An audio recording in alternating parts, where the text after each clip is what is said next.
Torah sisters, it's Amy Gunther here.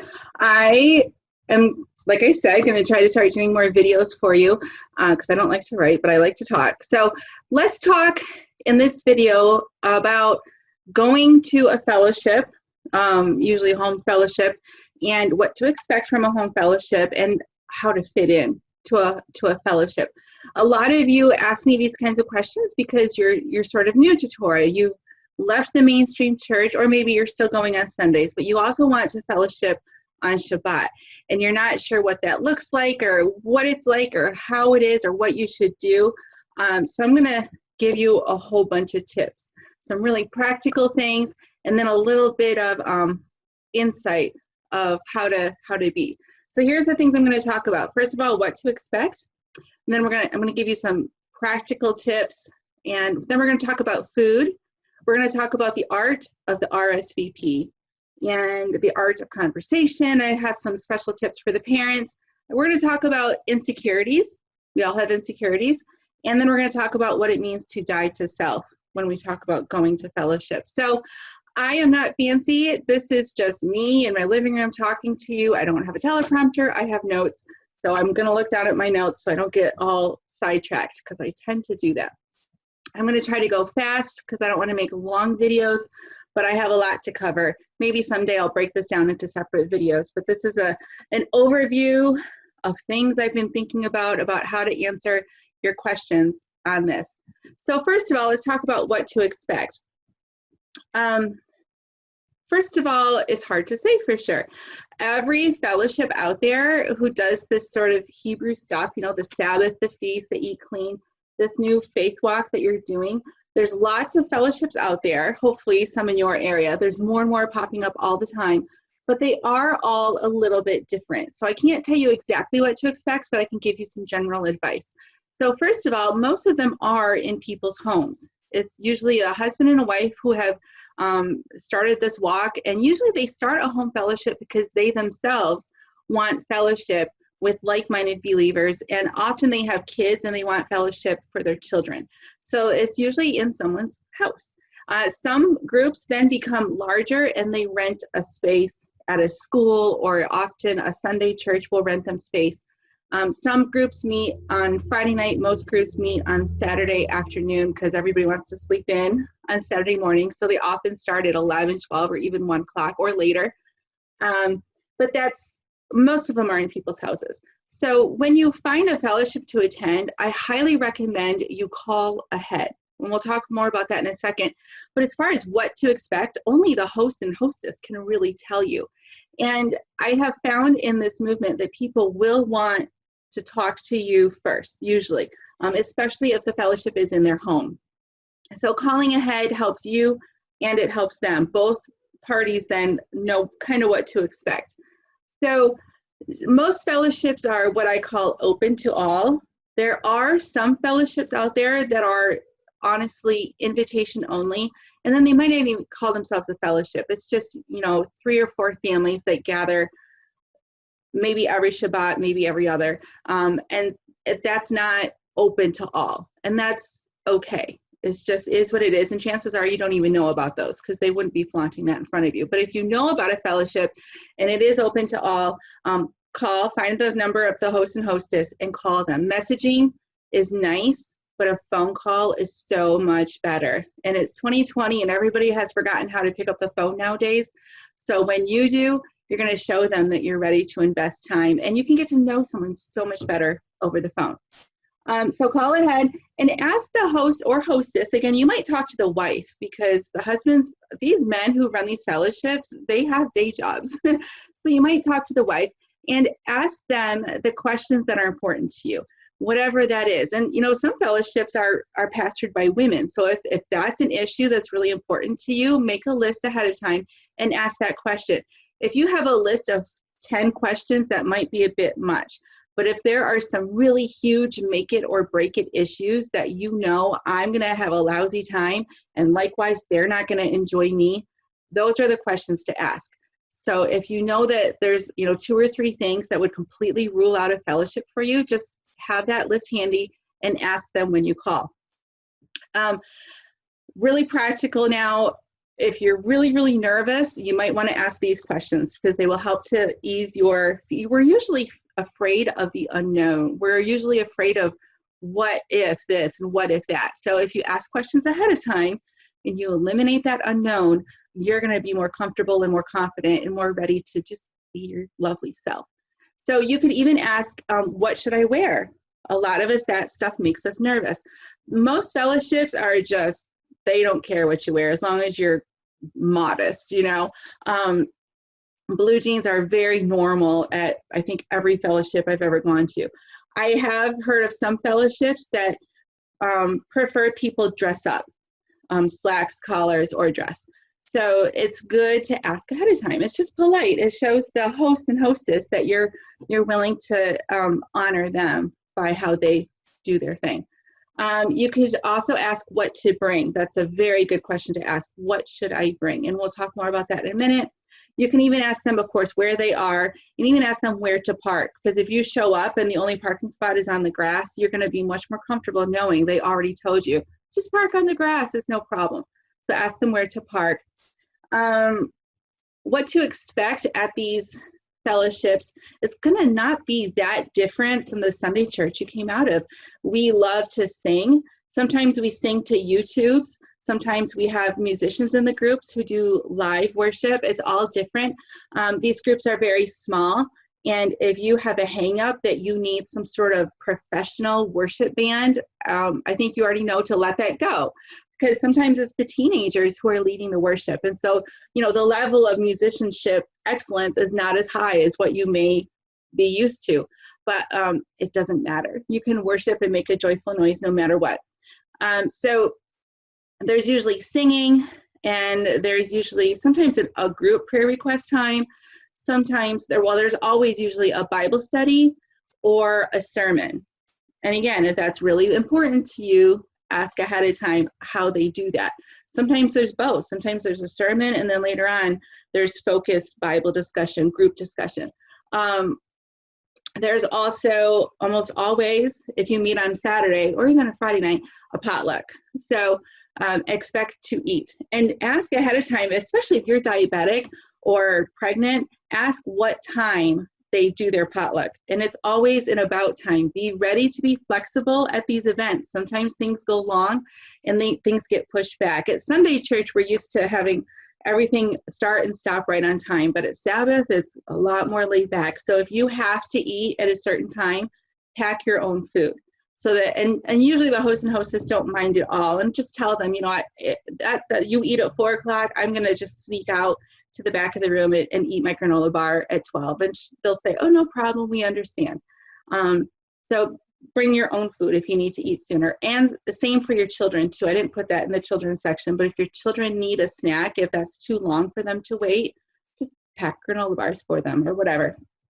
Other things to expect fellowship time. So usually then after they eat, everyone sits around and talks. That's fellowship, right? Talk time.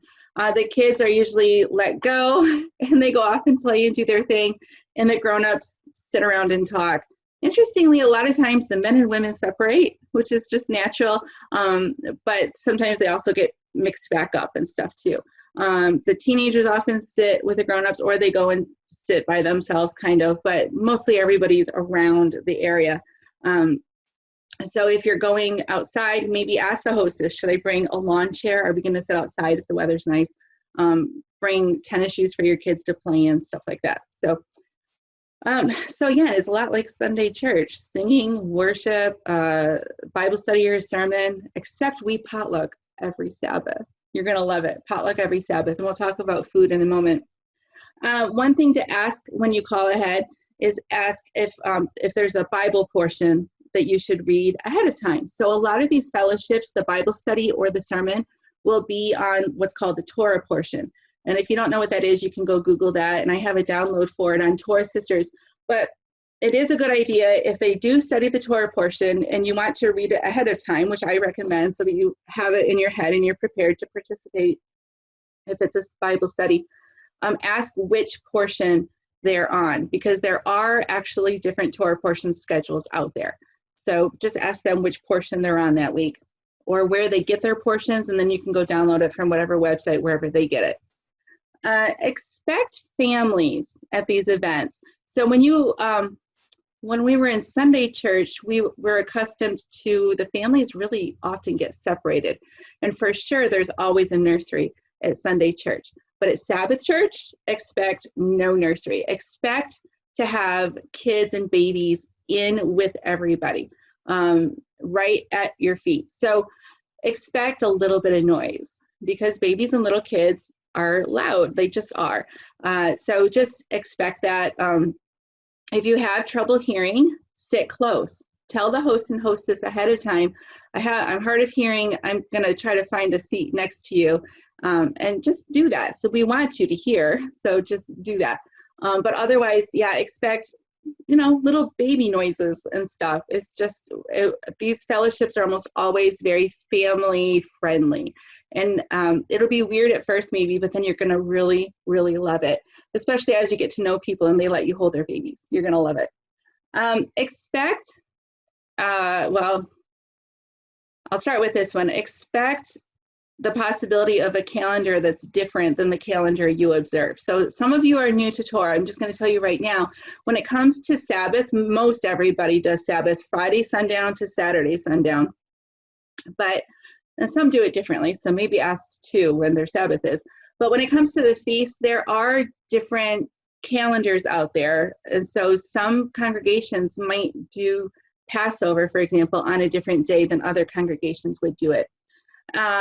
And just ask them how they handle it. Now, whoever runs that congregation, hopefully it's, a group of men together, they're probably already have a consensus of what calendar that group keeps as a group. And they're going to probably host special feast day parties on whatever calendar that group does. So if you celebrate or observe a different calendar, I am sure you're welcome to join them on Sabbath. And I'm sure you're welcome to join them on their feast days. Ask ahead of time, but I'm sure you are. But if you also need to observe your day on your day, just understand that they're probably not going to come, or they might, you can invite them, but they're not going to plan a party on two calendars. It's just not feasible for them to get time off work and to do all that planning. So just ask, you can ask ahead of time what calendar you observe, but really it's just Sabbath. Just go to Sabbath and don't worry about the calendar yet, is kind of my advice, and worry about that as it comes. So next, let's talk some more about, one thing I was going to tell you. When I am driving to Shabbats, and this is something I highly recommend, as I'm driving to Shabbats, pray for the host or the speaker or whoever it is, and pray, because they're under attack. And we have to remember that Satan loves nothing more than to bring down the host or the speaker or the pastor or the elder, whatever you want to call them. They are under, I have a feeling anyway, a spiritual attack all the time. And they're dealing with drama in the body, and Satan will bring strife into the body of believers, just make us bicker and fight. And these poor men and sometimes women have to deal with this constantly. So pray for them as you're driving to that event. Pray that there will be peace, and that the name of Yeshua and Yahweh will be lifted up as it should be, and that we will not be distracted with strife that the enemy is trying to bring in. And then also the other thing I pray is that I will find opportunities to love others when I'm there. That when I'm there, I will be all there, and that I will find opportunities to love others. If you pray those two things, and those two things get done, I think you're going to have a pretty good day. And then again, God will be glorified. So next thing, let's talk about some really practical tips. So here we go. Ask people their names, and if you have to, ask them their name over and over. I was at fellowship yesterday with a whole ton of people, and I am so embarrassed, but oh well. I see people over and over, sometimes just every month, or sometimes every 3 months or every 6 months, and I forget their names. And I know them, I know I've had conversations with them, but I just forgot their names. And pretending like you remember doesn't really get you too far, and it just makes you feel even more uncomfortable. So I have learned to just right away say, oh man, tell me your name again. I'm Amy, and you're. So right away, I've also offered my name. So offer your name ask them their name, apologize, giggle, move on. It is no big deal to forget people's names. We feel like we're so embarrassed, but really everybody does it. And it's way better to ask them their name than to pretend or to walk away still not remembering their name. So it shows it's courteous, I think, to ask them their name again. Don't worry about it. Now, for all you hosts and hostesses out there, it might be, I don't know, I have mixed feelings about it, but you might want to consider when a new family shows up, have everybody put on name tags. Now, in a sense, nobody likes wearing a name tag, but we all love looking at other people's name tags. So even though you don't like it, you know, let's say normally there's 8 families at your fellowship, but now there's a family who's never been there before, maybe just out of courtesy, that's a name tag day so that that new family can get to know all of you. For the bigger fellowships, you might want to put a first name and put the city where you are, because sometimes fellowships come together from far away to be together, especially on a feast day. So name tags go a really long way to helping people to connect, like, oh, you live in my town, or, oh, you're married to him because you have the same last name, and they can figure out the kids and the families. It's just very, very helpful. And just those cheap little paper ones, even if it's only for part of the time before they fall off, it's very, very helpful to make people feel comfortable and welcome. Not necessary, but it could be helpful. Okay, practical tips. Expect to pitch in and help out. A lot of these fellowships, you will find opportunities to just pitch in and do things. Maybe it's holding someone's baby or helping their kid hold their plate at the food line, or moving chairs or tables around, or I don't know, helping get the food out onto the table. There's always little things that really will help the host and hostess, because they have a lot going on that they're trying to keep track of, and often their own children too. So if you can help out and pitch in, that would be good. You're there to serve, so do it. Ask ahead of time what time this ends. When you're at someone's home, sometimes you don't want to overstay your welcome. So when you do that phone call earlier, ask, what time should we leave? Just ask. And the hostess will tell you. So when that time comes, be out the door. So start doing your goodbyes and picking up 15 minutes ahead, because it'll take you a while to say all your goodbyes. And then be out the door by the time the hostess has said that party's over. That's just courtesy. Sometimes there are donations. Welcome, not asked for, but maybe welcome, and sometimes they're asked for too with the bigger fellowship. So how every fellowship will handle this differently, and if you're the first time at a fellowship, I don't think you should feel like you should have to give any money, but over time, if you start to become a regular attender, ask the leadership, can I help out cover costs, or where can I put it? Some places will have a donation box somewhere on the kitchen counter or at the back door, and you can just drop some money in there. These things do take, if they're buying paper plates and cups and all these things, it takes a little bit, and sometimes they will gather that money together and then also take care of people in the body who need things. And you can ask them, good leadership will be really transparent about what they're doing with the offerings to that congregation. So just something to consider as you become a regular attender. Be ready to sing. Be ready to sing. The people, whoever's doing the worship, whether they picked the YouTube channels and wrote out the lyrics, or whether they prepared live worship, they have worked hard to prepare that. And their heart is that they want you to engage. And if you go to a congregation and you refuse to sing, you just I think you're missing out, first of all, and you're withholding worship from the Creator.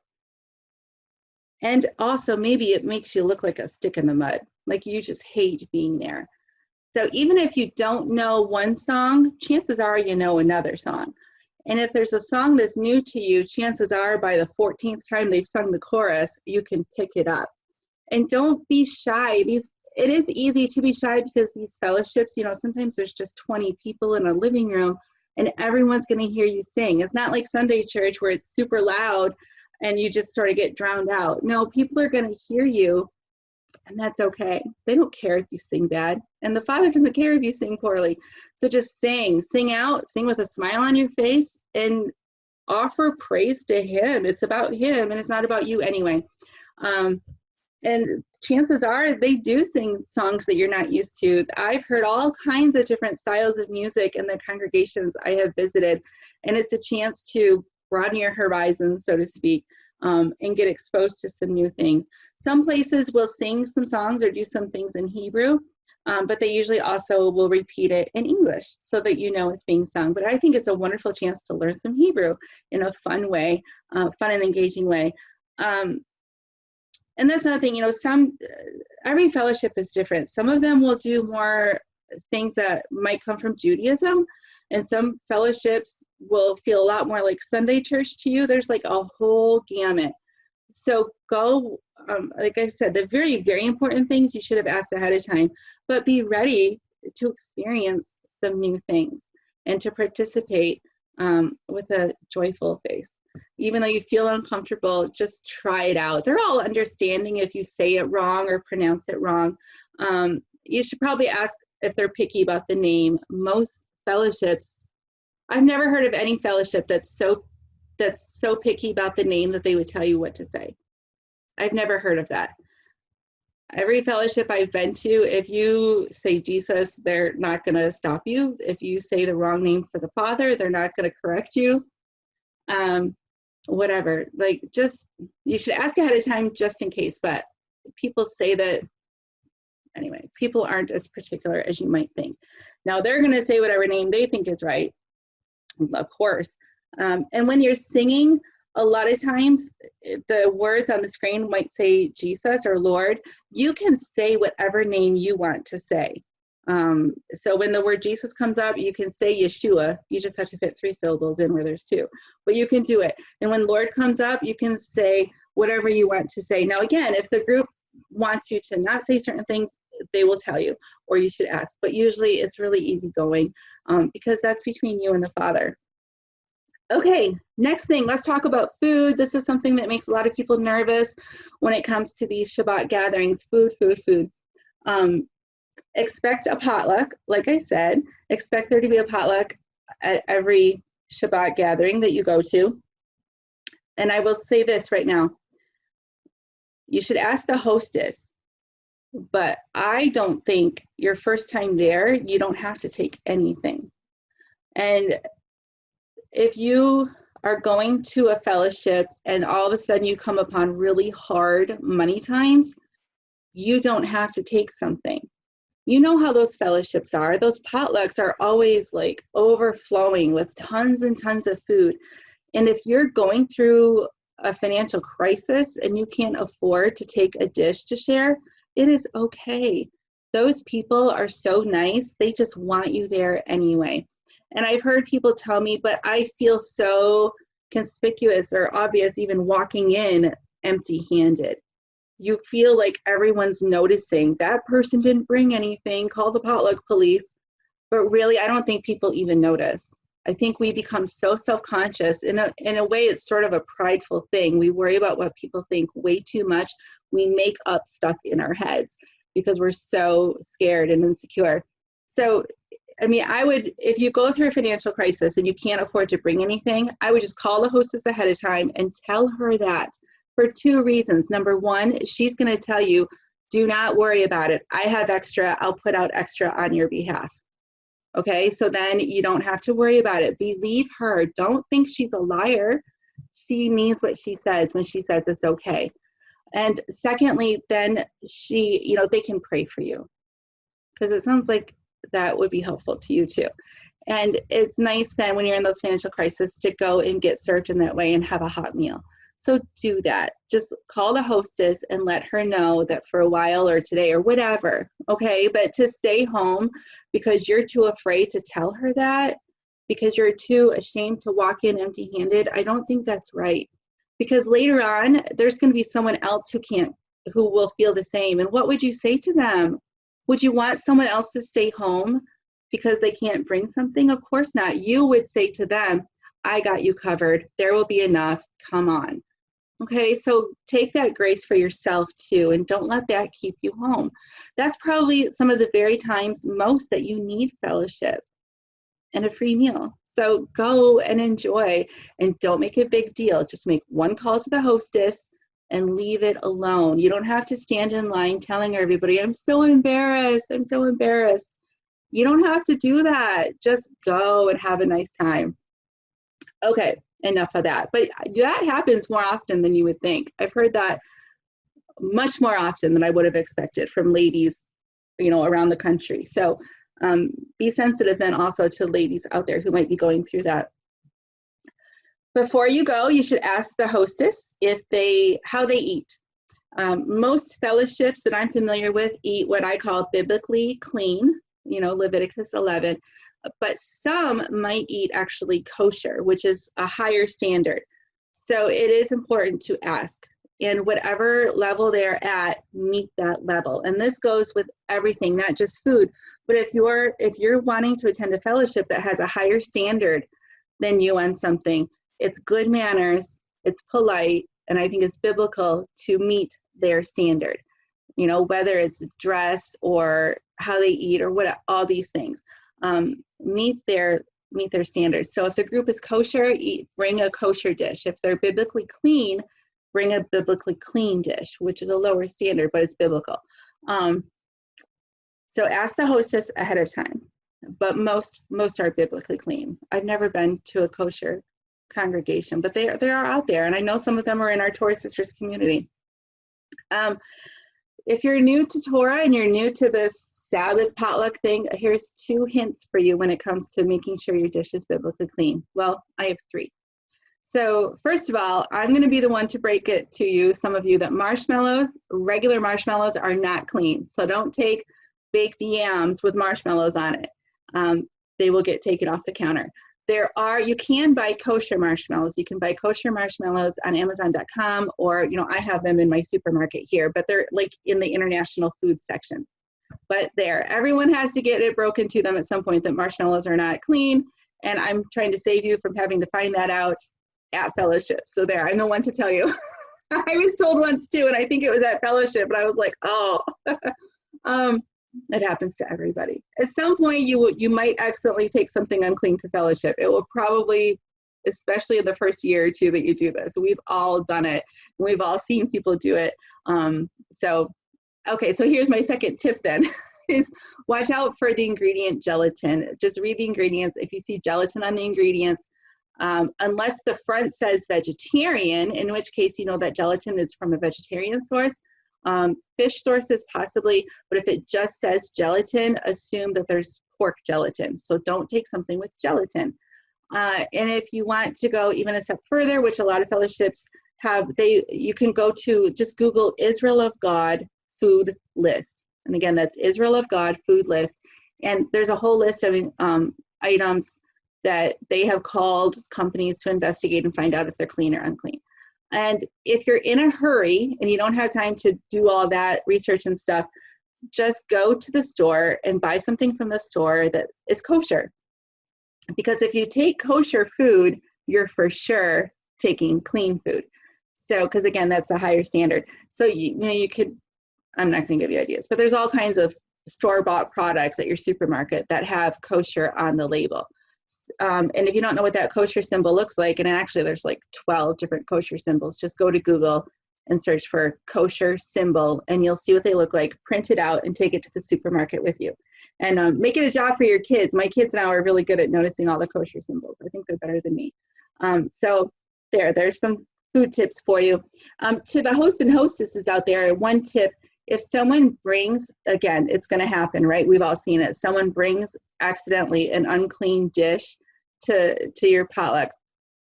Take it off the counter as quick as you can, lightning fast before anyone gets to it. Take it off the counter, hide it away. But really what you want to do is discreetly find out who brought it as discreetly as you can. Do all this. This is about discreetness.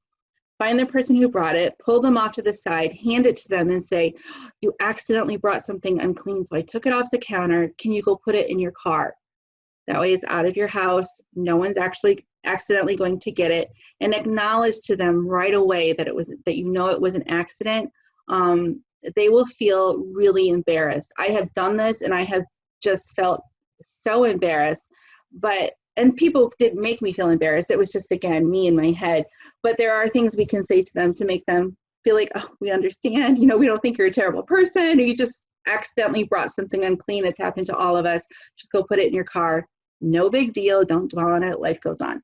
I was going to say something else about that. Oh, yeah, the thing not to do is to leave it on the counter and tell everyone else, don't eat that. It's not clean. So-and-so is new to Torah. They brought that, but don't eat it. Don't do that. That is so much more humiliating and risky than just dealing with it. And so lots of grace to people who make these mistakes, and then you will also receive lots of grace. And give yourself grace. Just go put it in your car, throw it away when you get home, and lesson learned. So, but the two things I usually see are marshmallows and gelatin as an ingredient. So watch out. And if you're not sure, like I said, you can buy something kosher, but that's usually pricey, buying store-bought prepared food. You can always call the hostess and say, can I bring, chicken Alfredo? Is that clean? Can I bring whatever? Can I bring, I don't know, whatever it is, whatever you have in your head that you want to bring, you can ask the hostess if it's clean. She's happy to help you. These people are so nice. So just call ahead and ask. Bring a serving utensil for your dish to pass. Very helpful. If you bring something that requires a serving spoon, bring the spoon with you. If you bring brownies and it needs a little spatula, bring the little spatula. That's just good manners. And if you forget, no big deal, but it's just polite to bring it. Again, I'm going through everything I could think of how to be a good guest and to honor your hostess. So I'm going through everything. If you bring a dish that's special, like gluten-free, have a little card that says gluten-free so that people know it's gluten-free, or whatever, dairy-free, whatever is. And then it's good manners to, so let's say there's 2 batches of brownies, one is gluten-free and you're not gluten-free, don't eat the gluten-free one. Save that one for the gluten-free folks, and to have your kids do the same. When it comes to going through the line, talk about etiquette for going through the lines. I like to see pregnant women go first, or at least have the opportunity to go first, and nursing moms and parents of really small children. That group of people I feel like should go first, and then right behind them, the elderly, the gray hairs in our community. So if you're, middle-aged with kids like me, I tend to kind of hang back.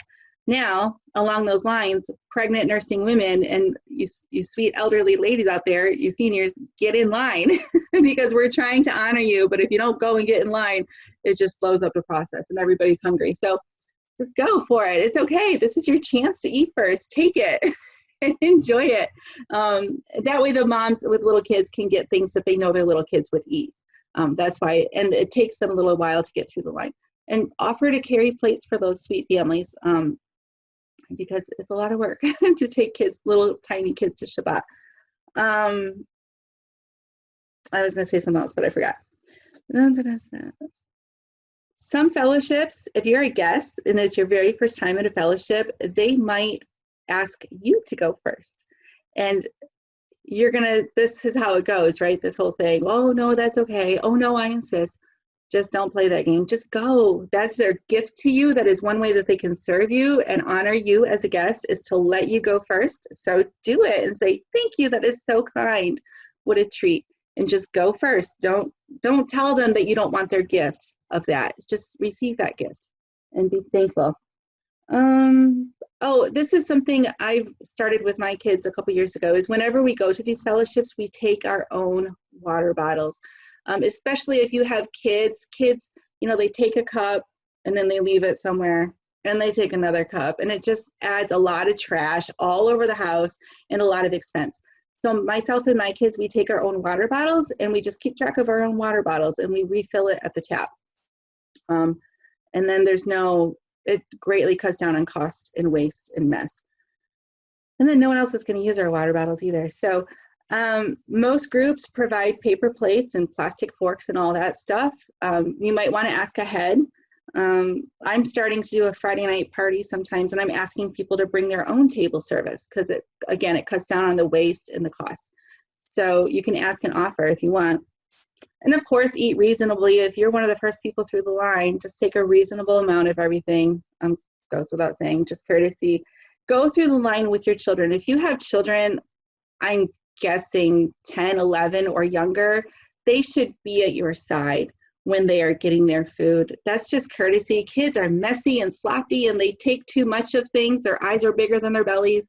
And they don't read the gluten-free signs. They need you to help them. And that's just out of courtesy then to the rest of the group so that things don't get messy and thrown and food doesn't get wasted and all those things. So go through the line with your children. And lastly, as a nurse, I'm going to say, wash your hands. Wash your hands before you go through a line.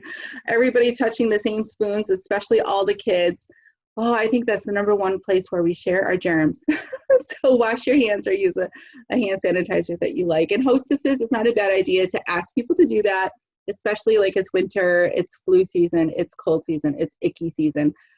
Remind your guests of these things. You know, let's let the pregnant women and the nursing women go first, and everybody at the beginning of the line, if you haven't washed your hands, there's some of my favorite hand sanitizer there. You can ask people to do that. I think it's totally fine. We want to share a lot of things, but not our illnesses. Okay, let's talk about the art of the RSVP. When you go to a fellowship, especially, well, maybe this only applies to a home fellowship, I'm learning it's really good manners to RSVP, to call or message or text the hostess ahead of time and say, me and my kids will be there, count us in. And even if you're a regular attender, some of these fellowships are starting to grow and grow and grow. And the host and the hostess, they need to be able to plan. I've had people over on Shabbats, and I know I actually count how many are coming, including children, and I arrange furniture according. But I want to do that ahead of time. I don't mind necessarily people coming at the last minute. I actually really like people. But people who know they're going to come, you may as well tell them they're going to come so that they can sort of plan.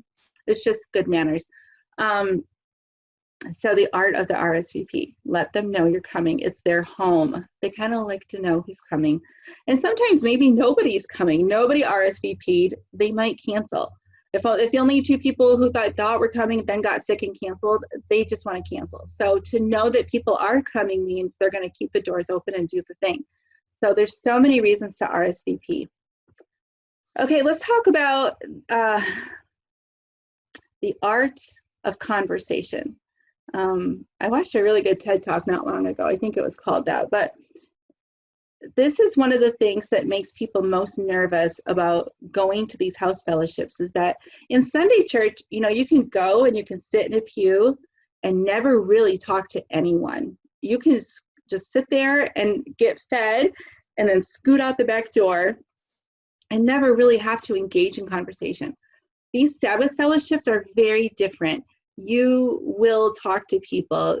People will want to talk to you. There's lots of time for true fellowship, which hopefully is not just small talk, but even going deeper into building each other up as believers, encouraging each other, going into the Word of God together. And that can be, for some people, a really scary thing. I am half extrovert and I'm half introvert, but that extrovert side of me means this doesn't, those of you who know me know that sometimes I don't handle things well and I get really shy. So I guess I can relate to both sides, but I know some of you really struggle with conversation. It just makes you sweaty and it makes you nervous and you're afraid of sounding dumb or offending someone or all kinds of things, or even how to do it with people you don't know.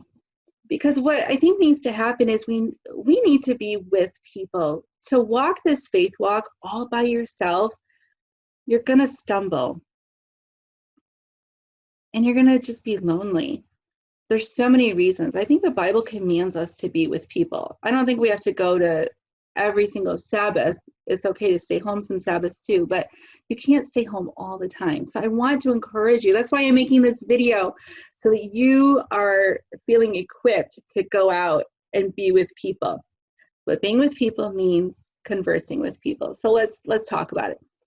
The number one skill to having a good conversation with someone is to just listen. If you listen a lot to someone, they're going to walk away feeling like $1 million, like you love them and care about them and are interested in them because you did a lot of listening. And that's something that we are not good at. We kind of want to talk too much. You know, if someone's saying, my 4-year-old did this and he broke his arm and he was in the hospital, you don't have to interrupt and say, oh, I have a 4-year-old too. It's not the time. That person is telling you a story. They're telling you about something. So you just be quiet and you show interest in their story. If you have something in common with them, you wait until their story is done and you say, and then you can throw out, my kid is 4 too. So lots and lots of listening. Along with that goes ask questions. Think ahead of time. What are some questions? And this is just small talk. Like, this isn't hard.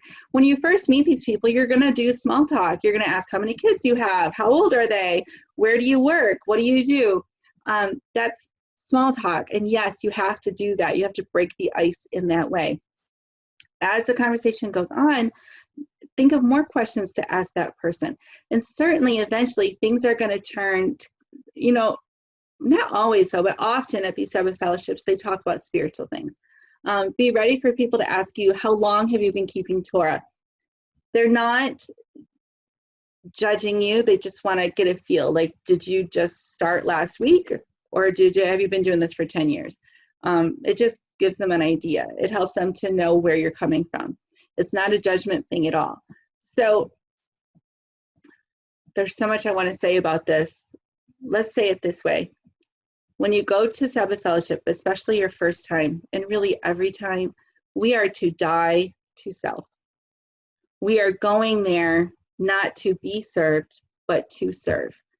And where this happens, most importantly, I think, is in conversation. Because conversation is not just small talk. It's, like I've been saying, encouraging, lifting up, bearing one another's burdens, helping people stay on the narrow path in a loving way. It's no small thing. This is, Torah in action, how we converse with people. So here's a way to not converse with people when you show up at these Torah things. Don't walk in with your resume ready to go. Don't walk in right away saying, I've been keeping Torah for 10 years and I know so-and-so and I know so-and-so and I've been to that conference and I've been to that conference and I know all the things.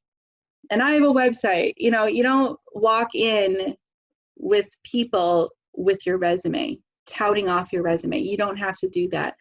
You are already a great person and you're there to, well, we'll talk about that in a second, but you are there to love on people and to listen to people and to encourage people. You do not have to have an amazing Torah resume to be liked. I think that's what we feel like. And I know I have felt this way, and I've had a lot of ladies tell me that they're afraid to go to a fellowship because they're afraid of being judged for doing something wrongly. So on the other spectrum, we have these people who might be new to Torah, been doing it for 1 or 2 years, and they are so scared that they don't do Shabbat right or they don't eat something right, and they're going to say that, and everyone is going to ridicule them for their wrongness and judge them. And I want to encourage you folks that that's not what it's like. I've never seen people just jump down someone's throat because they do it wrong. I've never seen it. People at these fellowships are so nice and they want to be with you, and they've messed up too. All of us have done things wrong. Like I said, I take unclean food every once in a while by accident. It's been a while, but I have done it. Everybody, and we change. We all know that we have changed our positions on certain issues. Don't be afraid. Just be brave and go be with people. So don't be so afraid that you can't be with people, but also don't be so prideful that you walk in thinking you have to give your resume. I'm going to talk more about, I'm getting ahead of myself. Back to the art of conversation. Smile a ton. The whole time. You should walk away after your first Shabbat gathering like your face hurts from smiling so much. Because when you smile, people know you are friendly and safe and engaged. If you don't smile, people are afraid to talk to you. Smile a lot, because you are also a lovely person and they should want to be with you. So show them that by smiling. Even though you're terrified and you don't know what to expect and you're uncomfortable on the inside, smile on the outside. Offer smiles to everyone. Crossing arms. Let's talk about that for a second. You know, crossing our arms. It can mean that someone is angry and wanting to stay away. Usually, it's an act of self-soothing. And I do it a lot. When I'm uncomfortable and nervous and I don't know what to say, you'll see me crossing my arms a lot. So don't think that that means anything. It just means it's like a self-hug. It just means they don't know what to do. So smile a lot. And when you're talking to people, like I said, listen a lot, ask questions about their life. Even if you're not interested in it, you know, oh, you have 1 million chickens? Tell me about that. What is that like? Get into whatever they're into, even if you're not into it. Ask them questions. And after a bit, if there's a lull in the conversation, you really have no idea how to get to know this person. And sometimes if you're starting to feel tension with someone, a really quick way to get rid of that tension and to do Torah, which is to love people, is to say, how can I pray for you this week? And if you're someone if you're close, they're going to tell you maybe something really personal. If you're not close, they might tell you something not terribly personal, but still important, you know? So, but it's a way to show them you're so interested in them. You want to know how to pray for them all week long. And it also then puts the spotlight on them, because you're dying to self and you're giving them the spotlight. Now and then, the chances are you're going to get the spotlight back, because these people are so nice, they're going to do it right back to you. But don't do it for that reason. Just give them that spotlight. Give them that chance to talk and to vent and to bear each other's burdens, and then to pray for them. And then you pray for them all week long. And it also helps you to remember their name too, because you're going to pray for them by name for that prayer request all week long. The last art of conversation I want to share is to be a positive person. But with a caveat, we are to bear one another's burdens. So if you're going through something hard, this is the place to share it. A lot of these groups will share prayer requests. And so if you're going through something hard, share it. Be ready to say it in a short, concise way. So if there's a prayer request time, you can't talk for 10 minutes. There's just not enough time for that. So be prepared to express your prayer request maybe in 2 minutes or less, which sounds like not very long, but you can fit in a lot of words in 2 minutes if you have kind of thought it through. And what will happen is likely people later will ask you more questions, and so you can do more explaining. But a prayer request doesn't need a whole ton of backstory and everything else. You can just very concisely state your prayer request. And then again, during the fellowship time, if you need the support of your sisters and brothers, ask them if you can talk about it, and bear one another's burdens. But then be positive. If you can be positive and a joy-filled person to be around, people love being around those people. People don't like being around someone who week after week, Sabbath after Sabbath, shows up grumpy and complaining, and the glass is always half empty. Nothing's ever good enough. People don't like to hang around with people like that. They will, because they're nice people, but it might be hard, and you don't want it to be hard. You want it to be easy, and you should just be a joy-filled person. Now, again, when you're struggling with something for a while, months, maybe even a year-long illness or something, you have to share that. But then there should also be times when you can be positive. And that might be even just encouraging someone else, helping them to see the silver lining or the good side of things, which will also actually help you. A good way to fight depression and hard times is to invest in other people, and helping them see good can speak to your own mind and heart. Okay, tips for parents. This is turning into a really long video, you guys. I hope it's helpful for some of you who are brand new to like, what are these, what is this like? If you are a mom or a dad with kids going to Shabbat, these house fellowships especially, there is usually no nursery. Some of the really big congregations might have a nursery, and they might even have Sabbath school so the little kids can go off with teachers. But I've never been to one like that yet here in Michigan. So here's what I have done. My kids are getting a little bigger now, but when they were smaller, and even still actually, we take a busy bag. Every Sabbath, I have the busy bag for the kids. And what you put in the busy bag depends on your kids and how old they are.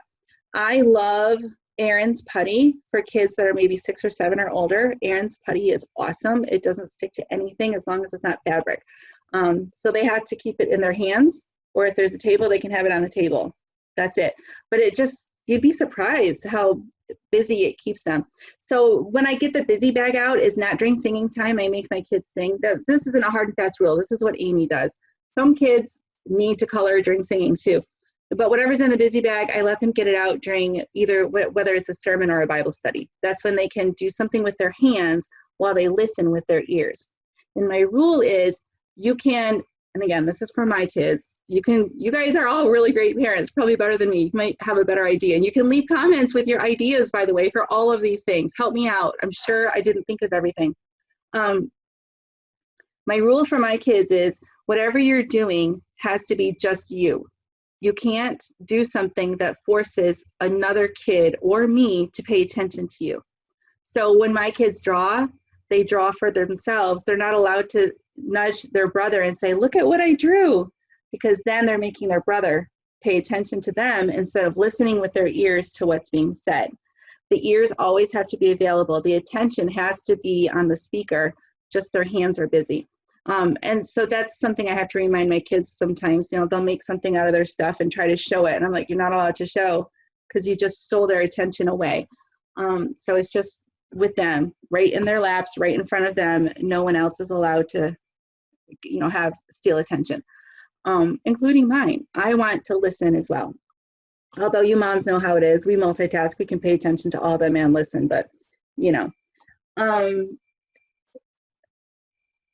I do keep, like the Aaron's putty, they only play with it on Shabbat. It just stays in the busy bag.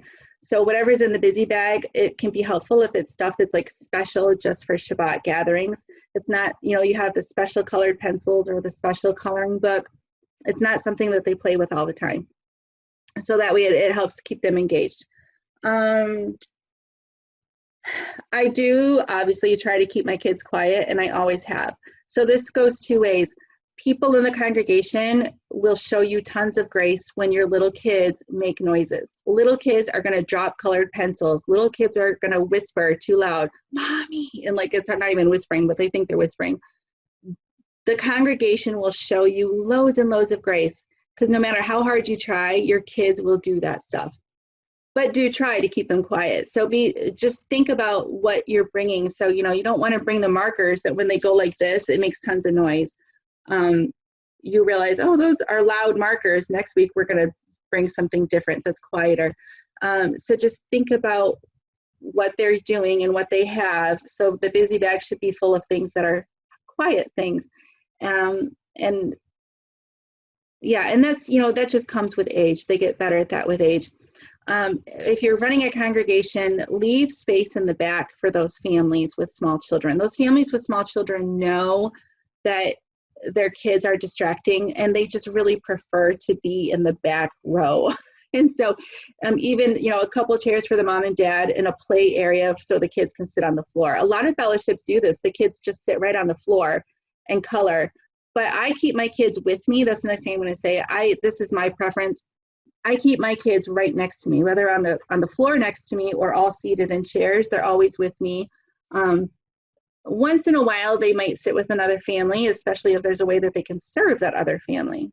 So if they're helping to take care of a kid in that other family, then yes, my kids are allowed to go. But just to be with another friend, I don't see the need, because again, the only reason to sit with a friend is to engage with each other. And I don't want that. I want them listening to the speaker. So, and plus at these Sabbath gatherings, the kids play for hours and hours. Some of these Sabbath gatherings go until 8 o'clock at night. The kids have plenty of playtime. So I tell my kids to just stay with me, and I don't really let other kids come and sit with us, unless their parents are next to us. Now that my kids love that. They always try to sit next to a couple families that they just love their kids. And so then, yeah, they can sit by each other. I'm not going to be like crazy about it. Ask the hostess if you have a baby, and babies are going to cry. They just are, or a little guy, whatever. Ask the hostess, if my baby cries, where should I go? Because if you're in someone's home, you need permission to go into other parts of their home. And so ask the hostess, if my babies cry, where should I go? And she'll say, oh, go to the basement. There's a family room down there, or go to my bedroom. But you have to ask ahead of time. Think of these things ahead. And most of you do. Like, moms, you're awesome. And then hostesses have a place for that. Some of these fellowships are so long, the mommies will put their babies and little ones down for a nap. They might bring a blanket and have the kid just, go to sleep during the sermon or the Bible study. And some of these kids learn to sleep during a Bible study. It's really something. So you can start trying to train your kid to stay on a blanket and put their head on a pillow and go to sleep, in which case you need to bring a blanket and a little pillow. If you have a baby, you bring a pack and play, you can ask the hostess ahead of time, do you have a bedroom with a closed door where I can put my baby down to nap in a pack and play? But it's polite to give her the heads up, because then she'll tidy up a bedroom for you. She might not tidy up the bedrooms a lot unless she knows that someone wants to use it. So it's just good manners to give her a heads up. Same with nursing. If you want to nurse in a private place, you don't have to at these gatherings, by the way. You can nurse. I've never seen anyone care where anyone nurses at all. These gatherings are so family friendly. You are going to love it. They're so family friendly. I hope you're understanding that from the way I talk. But sometimes you might want to nurse in a private place, especially if your baby is new and not good at it, right? So again, just ask the hostess ahead of time, is there a room with a chair or whatever you need to nurse? And they are so happy to accommodate you. They will have a room tidied up and they will put a chair in there for you. I would in a heartbeat. I have, but just let her know. Okay. So you can do these things. You just have to ask and they will totally accommodate you. So again, these are just tips for how to do church in someone's house, because it's so foreign when you first start. And after a while, it'll just be so natural and you'll be like, oh, how did we ever not start church at 12? With a place for my kids to nap. Okay. One thing I teach my kids, and this is Torah, is to give up their seat for their elders. So if my kids are all sitting in a row next to me and then I start to realize there's no seats and some older folks, even my age, adults, my kids know they just automatically will go and sit on the floor so that there's seats for adults, or anyone older than them is an elder to them. So just be conscientious of giving the best seats to the gray hairs. Kids, I think a lot about the kids. So all of this uncomfortableness and nervousness that we have about being with people we don't know and what are they going to think of me and what am I going to say, our kids feel it too. It's the same for them. And we have to remember that. And how can we help them get through this, and how can we help them to be brave and outgoing? One little thing I do, and it's just a little thing, but it helps to break the ice, is I often will, especially when they were younger, I would take something to share. So if my daughter is really good at this, she does it all by herself. If she's taking one coloring book, she will take another coloring book. And if she's going to take markers for her, she will bring markers for all the girls, because they just love to sit and color. And sometimes little girls will come and sit by her and color as well. And so she has learned to just have lots to share, because when you have something to share and you're a kid, other kids want it and they will come to your children. And it's such an easy way to break the ice. My boys have taken Legos to things, you know, just, well, sometimes at a feast we take a whole tub of Legos. Sometimes we take just a little bag of Legos. And after we're done eating, that is enough. If my boy sits on the floor and opens that bag of Legos, he will have so many friends instantly. And so it's such an easy way for your kids to get acclimated with other kids. Teenagers, I don't know so well. Teenagers are harder. I'm known for taking other people's teenagers and saying, do you want to meet someone? And I will go and introduce them to the other teens. And I will stand there for a second and help them find something they have in common. And then they're good and I walk away. Girls are really great at this, but ask your kids, how can I help you make friends? Because it's hard for them too. It is. And once they get started, they're way better at it. But to get started is hard. I do sometimes let my kids take a book to read. Sometimes, like for my son now is 13, sometimes the only kids there are little tiny kids. And he gets bored out of his gourd. And instead of sitting around being bored, he just will have a book to read that he takes in the busy bag and he'll read it. I don't really let him read during the sermon or the Bible study, but this is like during the playtime. That way he has something to keep him busy and not be nagging at me to go. I don't like that when my kids are like, Mom, can we go? I'm bored.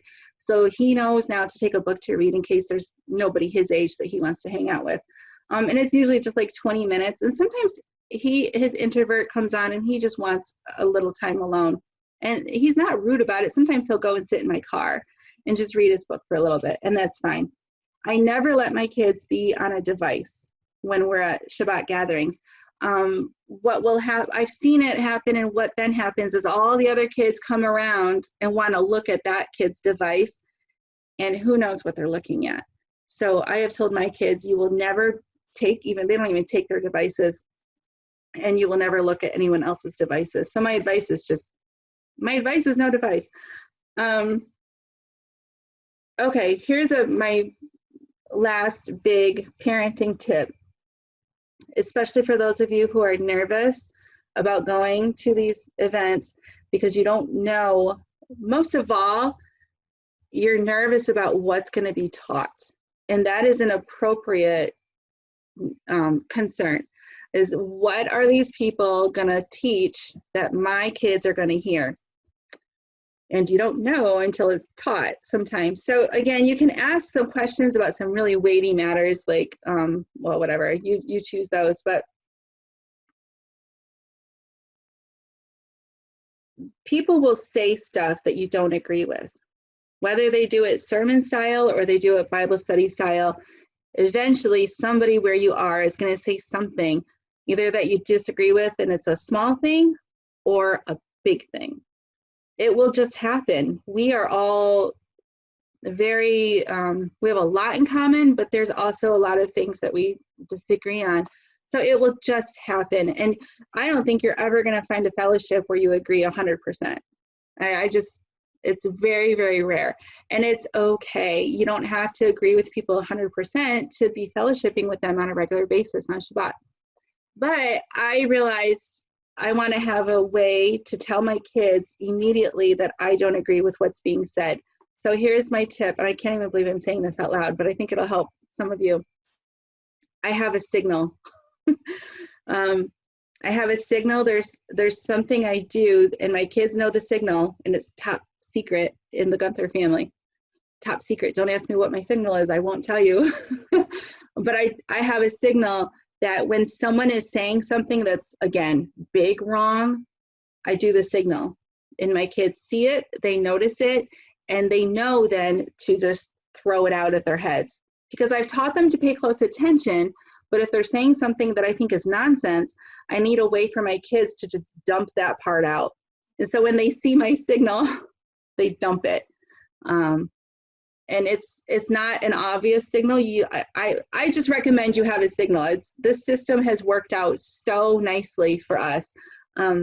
don't make it obvious, because you do not want to hurt people's feelings.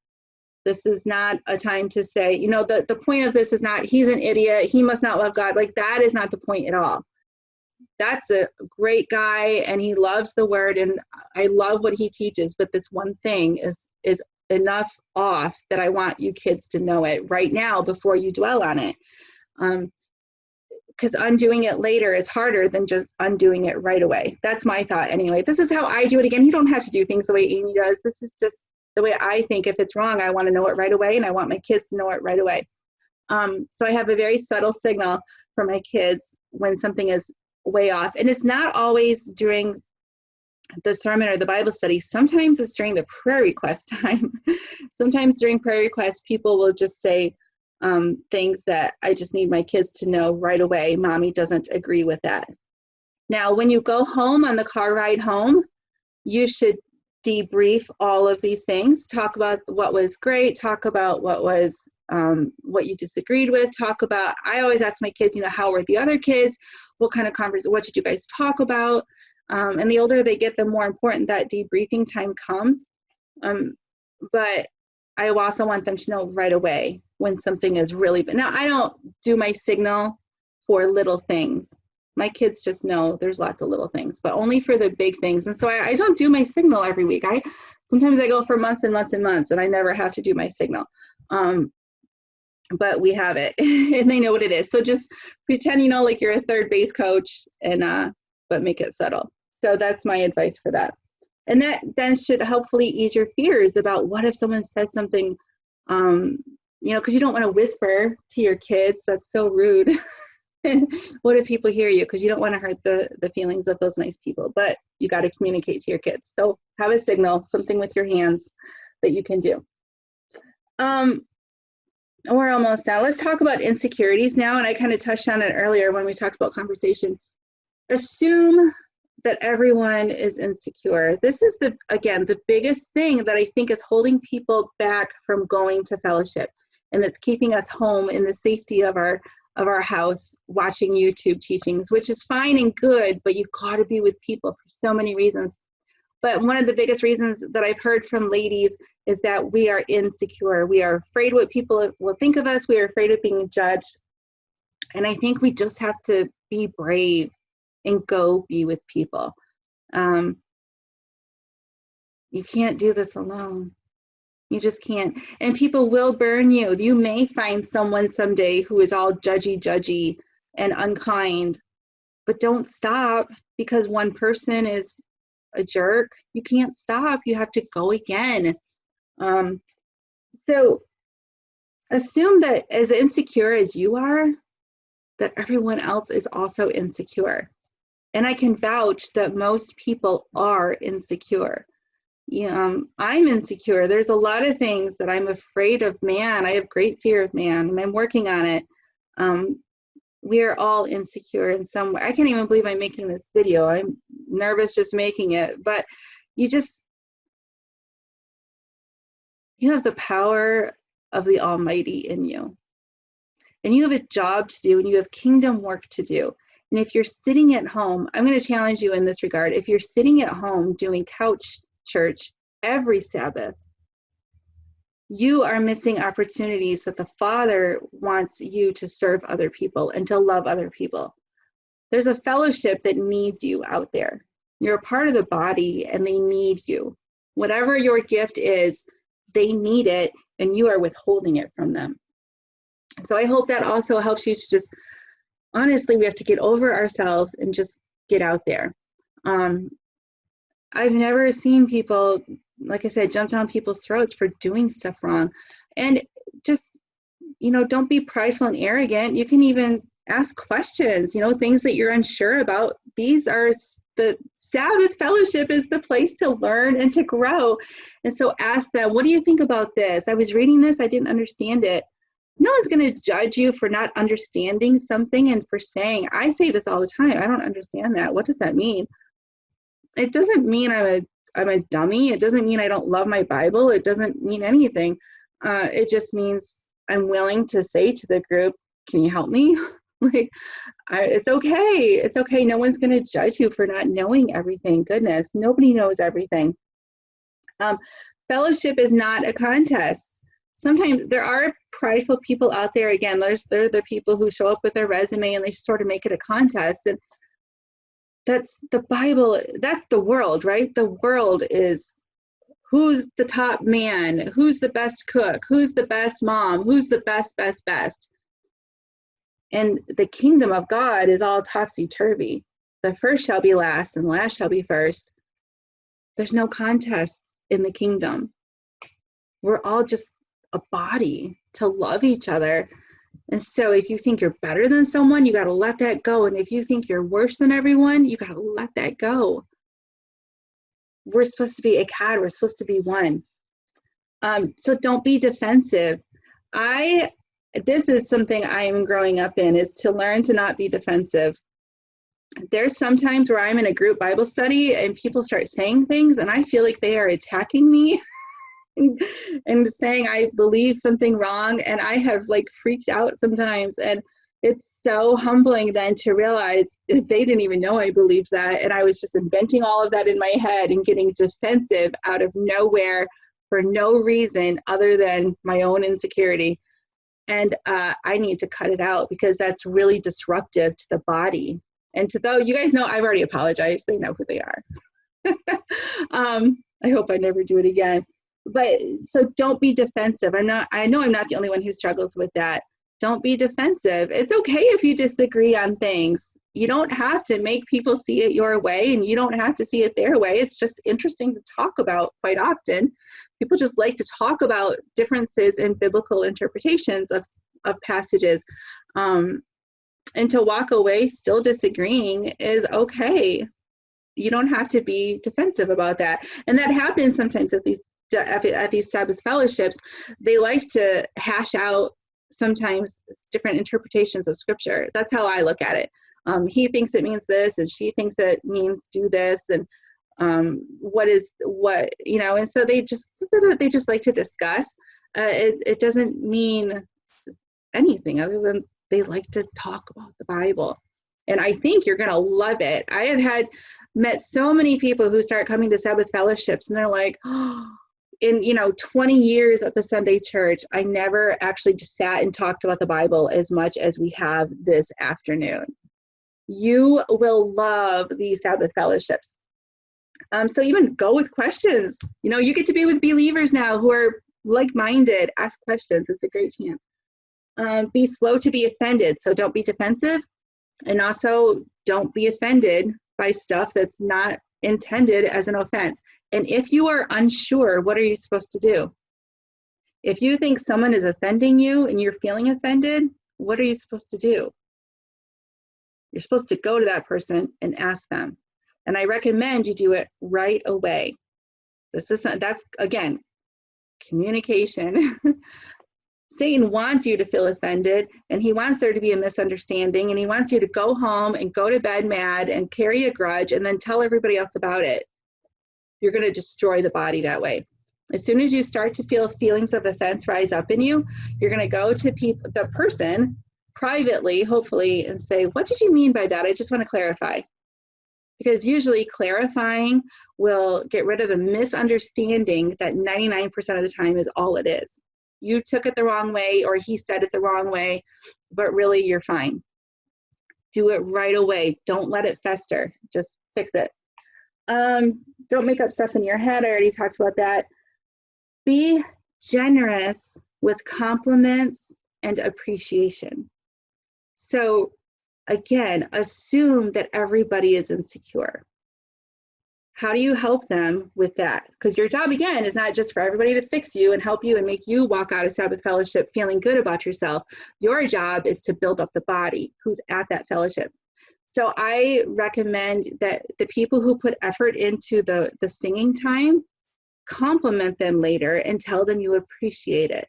You are really great on that piano, or wow, that chorus you sang, you really belted that out. You're such a great singer. And if they're not great singers, they at least put tons of effort into it. Thank you for all the time you spent preparing that. I can tell you spent a lot of time. Or I love the songs you picked. I mean, you can find genuine compliments for people. And you can also tell them they're good singers. But don't forget the musicians too. Those musicians work really hard. Compliment people on their food dishes, compliment the hostess on her home. Be generous with people. And they are, especially with you being new, now they're insecure again. Like, what are you like? Are you going to be judgy? Show them that you're not a judgy person. Show them that you appreciate what they have done. You know, to make these Sabbath gatherings, it doesn't just happen. Just because it's in someone's home doesn't mean it's not sort of a production, a thing. It is. It's a lot to put that on. And these families and the children too work really hard to clean up the house, get everything arranged. I mean, imagine having some of these families host every single week. Some fellowships, they rotate, they go from house to house to house, but still, you know, it's a lot. So compliment them and show them that you appreciate them and pitch in. So be generous with words of praise and complimentation. Be ready to listen to Bible discussions and friendly debates. We talked about that. You don't have to participate. Just because some people are talking about Bible interpretations or how to do something, you can just sit quietly and listen. A lot of people do that. I think, you know, if you have something to say it, but you don't have to. Along those same lines, don't talk too much. When there's like a group of 4, 8 people discussing something, no one person can talk for 10 whole minutes at a time. That's too long. It's not fair. It's not taking turns in the conversation. Again, the art of conversation is listening and taking turns. So when you have something that you want to contribute to the discussion, think it out in your head beforehand so that you can say it in 2 or 3 minutes or less, really concisely to the point. And so if you have a lot to say, you're only going to be able to say one point, and then you wait for another sort of turn to talk to hit another point. It's just not fair because you have to take turns. And sometimes those quiet people have tons and tons to say. Some people are just really afraid to speak up.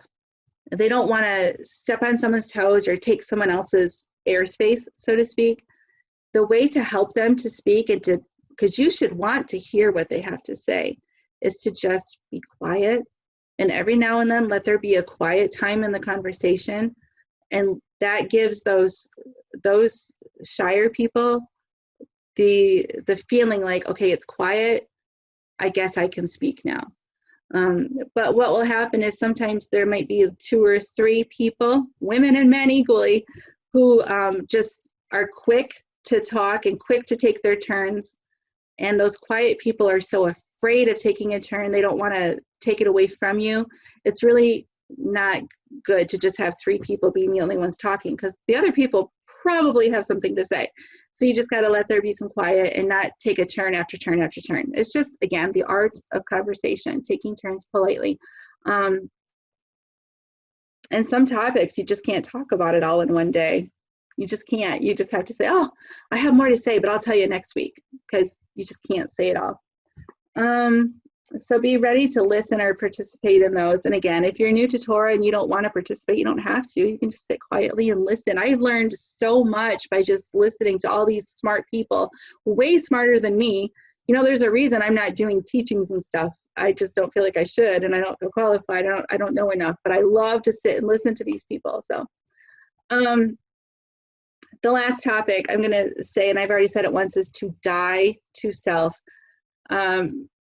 Again, go with the purpose of building up the body and to love other people. Pray that the Father will show you opportunities to love people when you go. I know that when I have a purpose, I'm braver. You know, I go with a purpose. So go with the purpose of loving people. And likewise, don't be afraid to give job. If you're host and hostess, it's sometimes nice to give people jobs. Like, can you stand outside and just help people know where to park for 5 minutes? Or can you go get this for me? Like, people love to help.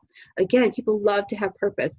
So if it's your first time going, or your 10th, whatever, and you're just feeling the fleshly desire to just stay home again, and you're always home, just, you know, remember you have a purpose, and that is to love other people. So when you're at Shabbat, I think these groups are so good at this, but don't let anyone sit alone. Don't let anyone sit alone. Seek out the people who are alone and say, hey, is the seat taken? Can I sit next to you? We don't have to, in church, how it's like good manners to leave space, like for 2 empty chairs between people. We don't have to do that. Sit next to someone and right away introduce yourself and say, I have never been here before. What should I know? And that gives them a chance to start telling you stuff, right? That's the best opening line of all. My name is Amy. I've never been here before. What should I expect? It gives them a chance to tell you things. And here's the other thing it gives a chance for. I have seen this happen lots of times to me too. They say, I've never been here before either. So now you have each other. You're both, newbies, and you have a friend who you have something hugely in common with. It's your first time there. So just because someone is not talking to you, don't assume that they're snobby. They might also be new. So when you remember this, it should give you a lot of courage to just go and sit with someone who's sitting alone. Plus, it's biblical. No one should be alone at Sabbath church. And they really aren't. Because people do this. So I'm just telling you to join in with what people are already doing. Sit with anyone and everyone. I'm just going to say this right now. Go read the book of James. The book of James has a lot to say about how to treat people when you're in fellowship. Do not try to sit just with the cool people. And I say that like this because what is cool? The world has its definition of what cool people are, but in the kingdom, we're all cool.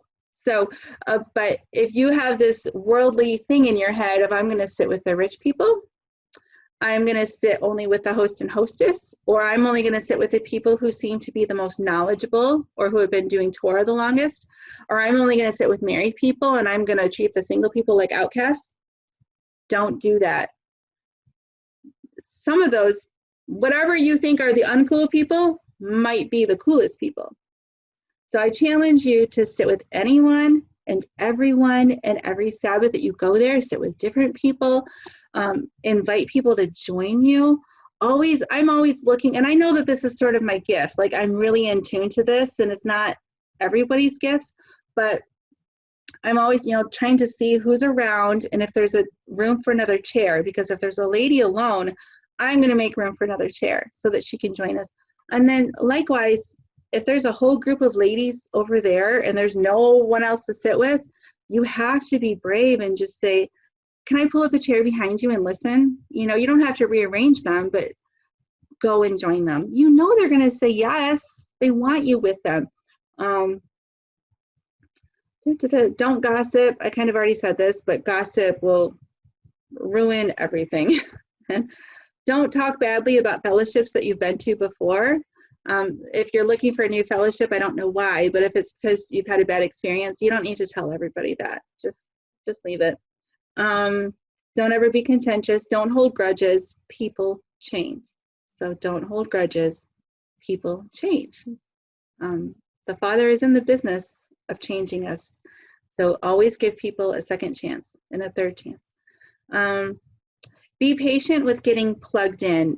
Some people are just raring to go and they want to get involved in ministry somehow at that congregation right away, but be patient with them. But some congregations will want to get to know you for a while, weeks or months even, before they have you doing stuff.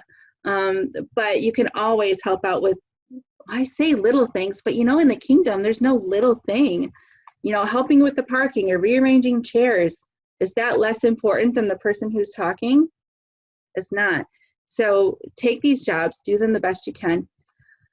I'm going to say one last thing, because I've heard this going on. Some of you, very few of you, if you feel like there's nowhere to fellowship, and you might say to me, Amy, there's nobody around me. But really, there's like fellowships around you and you've gone to them. You just don't want to go to them anymore because something is wrong with them. And that happens over and over and over. And now you're all alone again. Consider this is hard, but consider that you might be the problem. Humble yourself before the Father and say, why do I feel like I don't have a fellowship when in reality there's 3 fellowships within an hour driving distance? Why have I either burned bridges or decided I'm too good for any of those? That's kind of usually what it is, and it's easy to make mountains out of molehills. Now, I know there are some weighty matters, you know, like I couldn't go to a fellowship that doesn't worship Yeshua as Messiah. That would be a weighty matter to me. But if you're making everything a weighty matter, and then you're like, oh, I'm all alone, maybe you have too many weighty matters, or maybe you just need to be with people, even though you disagree on those weighty matters. There's a certain point at which we can't be too picky, I guess, because it's not like churches. I mean, there's a lot of us doing this, but I know it's not like the Sunday churches where there's 10 different brands of churches in your town and you can pick your flavor. With this, you might have to fellowship with people who are not extremely like-minded, pretty like-minded, but not totally. So can you be with those people? And can you love them? And can you be a part of their body? Can you pray for them and lift them up? Of course you can. I think you can. So just consider that, because I've heard that sometimes people have told me, I'm all alone, there's nobody here I can fellowship with, but really there's fellowships around. And it's not always that case. Sometimes there is problems at those fellowships that are so severe you can't go to them. But sometimes you also have to consider the opposite too. So just something to bear in mind, because relationships are tricky. Relationships are tricky. So try to never be the problem. Again, Satan loves to cause strife. Don't be that person. But encourage you to get out there. Get out there and be with people. I fellowshipped yesterday with a whole bunch of people around Michigan who come together once a month. And it was so, that's what's inspiring me to make this video, is it was so wonderful. Such nice people. They're not perfect people, and I'm not a perfect person. And I go there and I just fit right in because I love Yeshua. I love his Torah, and I'm on this path, right? So they're my sisters and brothers, and I love them. And they know me, and they miss me when I'm not there. And if I go too far to the left or the right, they're going to be there to help me get back in a loving way. And if something happens to me, I've seen this in this body around here in Michigan, when something happens and people need something, they come together and help that person. So if you're doing couch Sabbath and you're never with anybody, what's going to happen when you need your brothers and sisters? You don't have any. They don't know you. They don't know that you have a need. And to ask for people to serve you who you've never been with, it might not happen. They only have so many resources, and they're going to give it to people who are in their body, right? And that's biblical. That's not necessarily wrong. So go to serve, not to get served, and go to love people, and you're going to walk away feeling really fulfilled. Really, really fulfilled. If you can walk away from Sabbath saying, I encouraged that lady, I cried with her, I shared her burden, I listened to her, I encouraged her that she's a great mom when she feels like a lousy mom, you're going to walk away feeling really fulfilled because you loved someone. And all of us can do that. You don't need any special gifts or knowledge to do those kinds of things. And that's what makes the fellowship so sweet. So, all right, this has gone way longer than I thought. I am sorry, but not sorry. I hope it's helpful. Leave comments. You guys a lot of you have been to different fellowships. Leave practical tips and comments down below. And yeah, I mean, don't leave negative comments. I'll delete those, but let's build each other up, get out there. And if there's no one around and, you know, you and your husband want to be brave and start a fellowship, I've just given you a lot of tips. You don't have to teach at a fellowship, but you can push play on a YouTube that you like, on a teaching on YouTube, and you can watch it together, just you and another family, and then discuss it afterwards. That's a Sabbath fellowship. So I encourage you, if there's nobody around you, start one. Just start and love on people. So, all right, that's it. Bye, Torah sisters.